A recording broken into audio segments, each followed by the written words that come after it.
Australian Prime Minister Malcolm Turnbull has confirmed he intends to call an election for July 2. On Monday, Australia's upper house, the Senate, rejected a piece of government legislation for a second time.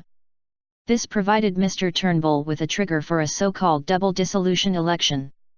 Mr Turnbull said at a press conference on Tuesday that he intended to ask the Governor-General to dissolve Parliament after the budget on May 3. He said calling the double dissolution was about giving the people their say. What is a double dissolution election? Australia's constitution allows for an early election to be called when the Senate twice blocks a piece of legislation that has been passed by the lower house, the House of Representatives. Although ostensibly designed to resolve political deadlocks, in practice it has largely been used opportunistically by governments who see an advantage in going to the polls early. What are the key policy battlegrounds? The government will position itself as the party best placed to transition Australia from the mining boom through to a new phase of economic growth. Labor, conversely, will run on a people-first platform of health, education, and nation-building. How do the leaders stack up?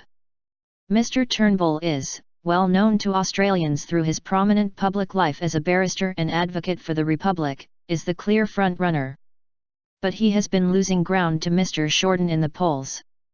Mr Turnbull will attempt to paint Mr Shorten as a union lackey who cannot manage the economy. Mr Shorten will say Mr Turnbull is an out-of-touch protector of greedy banks leading a divided party that stands for nothing. How many seats does Labour need to win?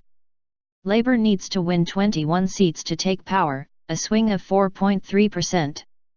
Mr Turnbull said that if the ruling coalition wins the election, as I believe we will return and the reforms to registered organisations and the reintroduction of the Australian Building and Construction Commission, ABCC, will be made law.